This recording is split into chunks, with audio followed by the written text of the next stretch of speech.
Okay, so the organ we're going to be working with today is the colon. So this organ is as long as you are tall. So it takes about 3 to 6 sessions to clean out the whole organ. It's actually about 2 meters long if you were to pull it out of the body. This is the rectal tube, gets inserted about 1 inch. So sits just inside the anal opening, just past the sphincter muscle, and the sphincter grabs onto it for the duration of the treatment. The gravity-fed water feeds in, softens the stool, and you release all the stool and the water on either sides of the rectal tube. Goes down into the well, and then through to the viewing tube, and then it goes out into the sewage system. Basically on session 1, all that happens is we clean out what's called the S-bend, which is your sigmoid colon. So effectively for the 35 minutes on the treatment lounge, a little bit of water comes in, softens, you release. A little bit more water softens and you release. So session 1, generally the S-bend, people just feel like they dump a lot of waste and they can't believe how much waste comes out.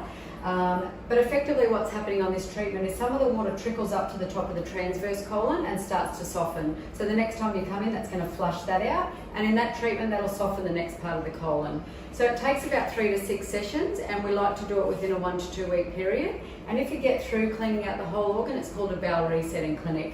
So generally speaking, the magic of colonics happens up here in your transverse colon. So if you think about toxicity in the body, basically toxins are acidic, so the body's always trying to protect itself. So it's basically going to coat that toxicity in mucus. So what happens in a colonic is the water comes in, washes that mucus away firstly. So you might see that there's times where it's just clear water, but there'll be some floating mucus in the bottom of that water. What can happen is obviously that mucus can wash away, the toxins can get re-exposed, and the body can go into what's called a Herxheimer reaction. So a Herxheimer reaction, everyone probably knows about this but didn't know the terminology of it. So a Herx reaction is basically that diarrhea, nausea, cramping feeling when if you've ever had diarrhea, you know that feeling. Once you have that bowel movement, you bounce back and you feel better straight away. So basically you can get a little bit of that in the sigmoid colon if you've got some mucus, but generally speaking, those sort of sessions happen up here in the transverse colon. So once the mucus washes away, the toxins are exposed, the body goes into that peristalsis cramp and causes that Herx reaction, which is that diarrhea, nausea, cramping. You release that toxicity in that stool, and then once it's gone, you feel so much better straight away. Up here in the transverse colon, once we clean this part of the organ out, it becomes a systemic cleanse. So basically the liver, the kidneys and the lymphatic system see it as now an open elimination pathway, and they dump their waste. Most of you would know that the liver is a powerhouse in our body, and it's got to clean our blood.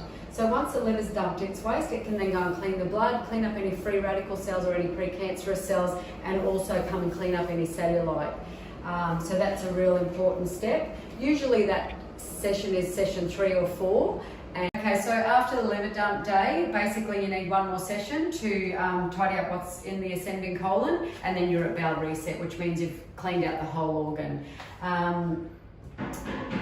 Basically, systemically, after the liver dump day, everything changes. So mind clarity gets on point, brain fog lifts, people have more energy, they sleep better, they feel like they've lost weight, they're feeling lighter, they're feeling like a lot better, they make different lifestyle choices.